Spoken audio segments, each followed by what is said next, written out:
U.S. military has a white supremacy problem, says head of Rhode Island Black Lives Matter PAC.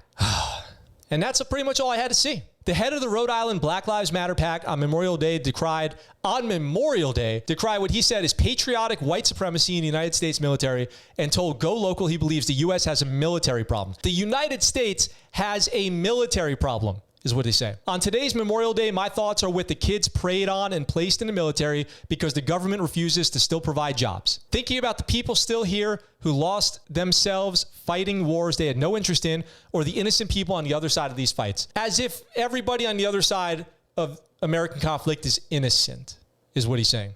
Patriotic white supremacists knowingly, happily, and willingly terrorizing domestically and globally oppressed people will never get love from me. So patriotic white supremacists, which is what the military is in his words, knowingly, happily, and willingly terrorize domestically. Does the military terrorize domestically and globally? News to me. Terrorizing domestically and globally oppressed people is what they do, and they will never get love from this guy. Unbelievable.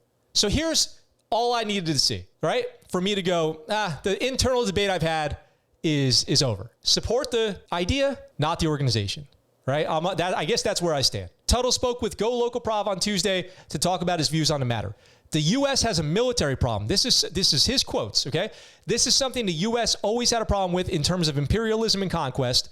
This is something in our history books. As we look at our educational curriculum, a lot of it is whitewashed, whether it be genocide or stealing land as the origins of this country.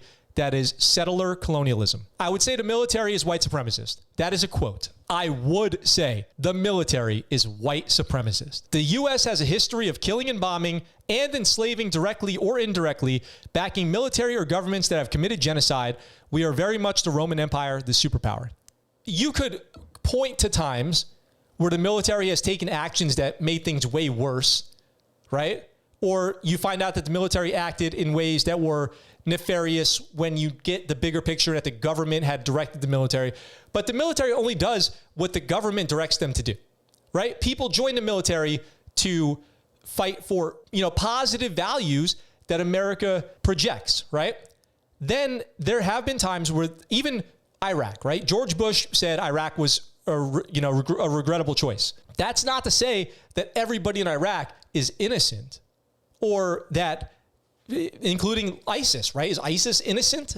Like, this is an insane concept. The U.S. military is definitely not a fundamentally racist organization as it stands today, because the military did have problems with segregation and mistreatment of people of color for a long time. That's undeniably true. We covered on the show. But to say that the military is white supremacist is totally nonsense to me. Totally crazy. And this is a head of the Rhode Island BLM PAC. And it goes on to say about, I think our country has to look at our own identity and the lies told about our own country. We need to look at the mirror. And when we do that, you might not see the negatives. That's really what we need to look at, our fatal flaw, our white supremacy, in order for our military to improve.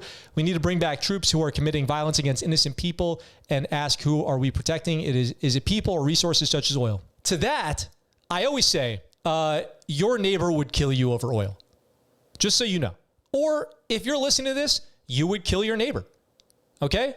Just to be clear, you listening to this program right now would either kill or be killed by your neighbor for oil. Okay? That's the reality of it. We just saw people going crazy over a gas shortage a couple weeks ago. A gas shortage that kind of didn't even exist, because the only cause of the shortage was the stockpiling. So people immediately, at the idea of there being a gas shortage, went insane. They went bonkers, okay? So if you think, it's not pleasant to talk about, but if you think that when people chant no more blood for oil, that if there was no more oil, there wouldn't be blood right here in our neighborhoods, you're super confused.